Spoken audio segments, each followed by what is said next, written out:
سالت نفسك انت ليه مش عايش الحياه الماديه اللي انت بتحلم بيها؟ انت ليه مش عايش المستوى المادي اللي انت عايزه؟ عمرك سالت نفسك بمنتهى البساطه انت ليه مش غني؟ فكرت في الموضوع ده بعمق بجد؟ طيب مبدئيا كده قبل ما ابتدي اخش في تفاصيل الحلقه، خليني الاول اقول لك ان انا يعني الحلقه دي عميقه شويه، هحاول على قد ما اقدر ابسط لك وجهه نظري كعادتي، لكن لو انت فعلا حد مهتم وعايز تعرف السبب فانصحك تكمل الفيديو للاخر، لان فعليا الفيديو ده هيفيدك بشكل كبير جدا.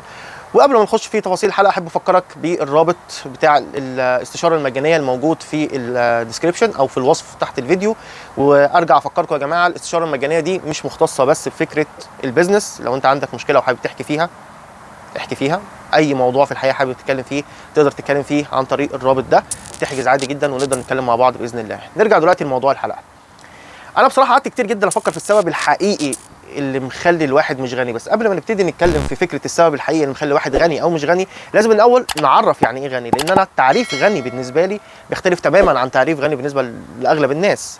ولو انت عايز تعرف ايه هو تعريف غني بالنسبه لي، روح شوف الفيديو اللي طالع قدامكم هنا او هنا، هتلاقي في الفيديو ده انا شارح بالتفصيل يعني ايه انت عشان تكون غني محتاج تحقق 3 نقط. بس خليني دلوقتي في الفيديو ده اقول لك ايه هم ال3 نقط باختصار بسيط جدا عشان تبقى فاهم. النقطه الاولى انك تعرف تجيب بديل من كل حاجه موجوده في حياتك. لو حصل وعربيتك اتفجرت، جت دبابه دست عليها، تعرف تشتري عربيه ثانيه. لو حصل وبيتك حصل له مشكله تعرف تشتري بيت ثاني. لو حصل، وده انا ما قلتوش في الحلقه اللي فاتت بس خليني اقوله المره دي، لو انت راجل ومراتك مطلعه عينك وحبيت تتجوز واحده ثانيه وما ينفعش تطلق مراتك الاولانيه، فتعرف تتجوز واحده ثانيه عادي وتصرف عليها زي الاولى، ما تكونش مزنوق ماديا. لو انت عرفت تحقق ده يبقى انت حققت النقطه الاولى، وساعتها احنا هننتقل للنقطه الثانيه، وهي فكره انك هيكون محتاج انك تكون حر نفسك. يعني ناس كتير عارفه تحقق النقطه الاولانيه، لكن الناس دي شغاله موظفين عند الناس دي كل فلوسهم دي تحت رحمه اشاره من مديره يقول له انت اوت، انت بره ولا انت موجود، او الشركه تفلس، ساعتها هو غني ومعاه فلوس. وناس كتير عارفه تحقق النقطه الاولى، وناس كتير تعرف تجيب بدل حاجه واثنين وثلاثه،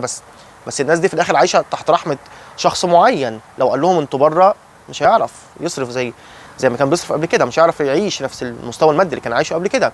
هو مش حر نفسه، دي النقطه الثانيه. ولو عرفت تحقق النقطه الثانيه هنروح للنقطه الثالثه، وهي فكره ان مش هيكون مطلوب منك كل مره عشان تجيب فلوس تنزل تضيع مجهود وتضيع وقت، اللي هو مفهوم الدخل السلبي اللي كنت بتكلم عليه لسه في الفيديو اللي فات من يومين، اللي هو فكره انك مش محتاج كل مره عشان تجيب فلوس تنزل تشتغل، لا تقدر تكون قاعد مع الناس عادي وعمال تكسب فلوس. لو انت حققت ال3 نقط دول انت كده بالنسبه لي انت فعلا غني.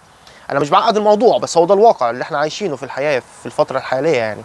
ف ايه السبب بقى فعليا؟ نرجع لموضوع الحلقه، ايه السبب فعليا انك انت مش غني؟ هتلاقي ان في سؤال واحد ده لو انت عرفت تجاوبه هتفهم كويس انت ليه مش غني، وبالتالي بالتبعيه هتفهم كويس ايه المطلوب منك عشان تعيش في المستوى المادي اللي انت عايزه، ايا كان هو ايه المستوى المادي اللي انت عايزه. حرفيا ايا كان هو ايه، انت عايز تبقى تحت خالص، عايز تبقى وسط، عايز تبقى عالي جدا، اختار المستوى المادي اللي انت عايزه. جاوب على السؤال ده. السؤال ده مش بس هيعرفك ليه انت عايش في المستوى المادي اللي انت فيه دلوقتي، لا بالتبعيه زي ما قلت قبل كده، زي لسه قايل دلوقتي، هيخليك تفهم. لو انا فهمت السبب اللي مخليني ضعيف، معناها لو عملت 1 2 3 هبقى قوي، لو عملت عكس كده هبقى قوي، صح؟ هي نفس الفكره بالظبط. لو فهمت ايه السبب اللي مخليك مش غني هتفهم كويس ايه المطلوب منك تعمله عشان تبقى غني، او انك تعيش في المستوى المادي التاني اللي انت بتختاره. السؤال ده هو بمنتهى البساطه، اسال نفسك السؤال ده: انت ايه القيمه اللي انت بتقدمها للمجتمع او للعالم اللي انت عايش فيه؟ ايه هي القيمه اللي انت بتقدمها للعالم وللمجتمع؟ وقبل ما ابتدي اخش في تفاصيل الموضوع ده، على فكره كل كلامي ده يا جماعه مش بيقلل من قيمتك انت كانسان، سواء انت راجل او ست خالص، بالذات الراجل، لان الراجل عليه مسؤوليه مصاريف ومسؤوليه الالتزامات وكل الحاجات دي. وانا هنا مش عايز اتقل عليك الحمل، لان انا نفسي كنت افكر في الموضوع ده تعبت كده، يعني عارف اللي هو فكره قعدت مع نفسي اتضايقت، فكره حسيت ان البردن عليا تقيل، في حمل تقيل على كتافي، وحسيت ان مطلوب مني كتير. بس في الاخر لازم نفهم كويس ان الانسان قيمته مش بتتحدد بس بالفلوس. احنا في زمن صحيح الراجل اساسا بيتبص له فلوس، وزي ما البنت بتبص لها بس جمال، بس انا مش هو ده اللي بتكلم فيه. البنت مش بس جمال، البنت حاجات تانية كتير، والراجل مش بس فلوس. بس انا هنا بتكلم عن الناحيه الماديه، فعايزك تفهم كلامي صح، مش عايز كلامي ده يزود الحمل عليك. ف لازم الاول عشان تفهم ايه هي انك تجاوب على السؤال ده، لازم نرجع تاني تقول لي define value، او عرف لي كلمه قيمه. انت قلت ايه هي القيمه؟ ايه هي القيمه؟ القيمه دي بتختلف من واحد لواحد. لا بس في حاجه اسمها قيمه فعليه بالنسبه للعالم. القيمه دي مش معناها، تاني انا بتكلم عن الناحيه الماديه بس، مش معناها انك ما بتعملش حاجه. دلوقتي هيجي حد يرد عليا يقول لي انا دكتور على سبيل المثال، وانا دايما بذكر نموذج الدكتور والصيدلي لان انا صيدلي وعيلتي كلها دكاتره. فهيجي واحد يقول لك انا دكتور، انا شغال في مستشفى، انا بعالج العيانين، بقدم قيمه كبيره جدا للمجتمع اللي انا فيه وللعالم بالتبعيه.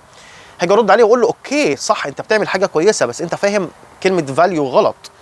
كلمه فاليو هي القيمه اللي بتقدمها للناس اللي حواليك. هيرد عليا ويقول لي انا بعالج العيانين، هقول له انت بتخدم المستشفى، انت مش بتخدم العيانين. بزنس وايز، لو كنا فكرنا من ناحيه البيزنس، انا زي ما قلت لك الفيديو ده شويه عميق. انت في بزنس وايز انت بتخدم الشركه اللي انت شغال فيها، انت بتخدم المستشفى اللي انت شغال فيها، المستشفى هي اللي بتخدم العيانين دول كلهم. لو انت صاحب المستشفى اقدر اقول لك انت بتخدم ونفترض عدد كذا من العيانين في الشهر، لكن انت موظف في المستشفى، صح؟ انت موظف في الصيدليه، انت موظف في الشركه اللي انت شغال فيها. فاوعى يتهيألك ان انت بتخدم الناس. لو انت بتعمل ابحاث علميه، اوعى يتهيألك زي ما انا كنت شغال بعمل ابحاث علميه في بلجيكا وفي كندا، اوعى يتهيألك ان انت بتخدم العالم. ايوه انت بتخدم العالم بالنسبه لك، وده الواقع ودي الحقيقه، بس على الناحيه الماديه انت مش بتخدم العالم، انت بتخدم البروفيسور بتاعك او بتخدم الكوربوريشن اللي انت فيها. تمام؟ فكر كده هتفهم وجهه نظري كويس.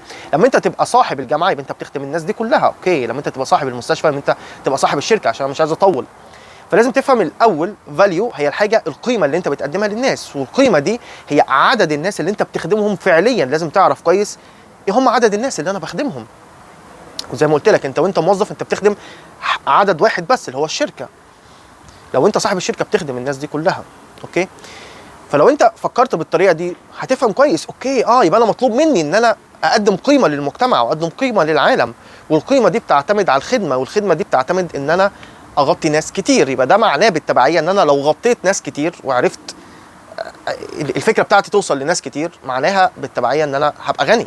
ايوه فكر فيها بالمنطق. لو انت عندك حواليك 1000 واحد، كل واحد اخدت منه 10 جنيه، بقى معاك كام؟ احسب انت. لو معاك 10000 جنيه، صح؟ طب لو انت حواليك مليون بنفس الخدمه ب 10 جنيه، خدمه ب 10 جنيه بس بتخدم بيها مليون واحد، بقى معاك 10 مليون جنيه. فالفكره كلها هنا بتعتمد على العدد.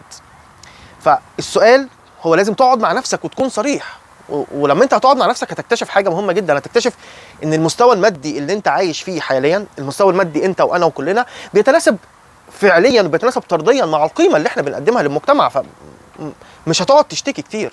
هتفهم انا مش بقدم قيمه للمجتمع كبيره تخليني اطلب اكتر من كده. فاهم قصدي كويس او فاهمين قصدي كويس؟ فلازم تقعد مع نفسك وتكون صريح وتسال نفسك انا ايه القيمه اللي بقدمها. جاوب على السؤال ده. لو انت قررت تنقل نفسك ايا كان الليفل، عايز تبقى في الوسط، زود القيمه اللي انت بتقدمها للمجتمع. انا ملاحظ دايما الهوا بيجي في اخر الفيديو بيحاول يطير لي الهولدر بتاع الموبايل بتاعي، مش عارف ليه، بس ايا كان. فده الموضوع بتاع الحلقه بتاعتنا النهارده. يعني اسال نفسك واقعد مع نفسك وفكر ايه هي القيمه اللي انا بقدمها للمجتمع.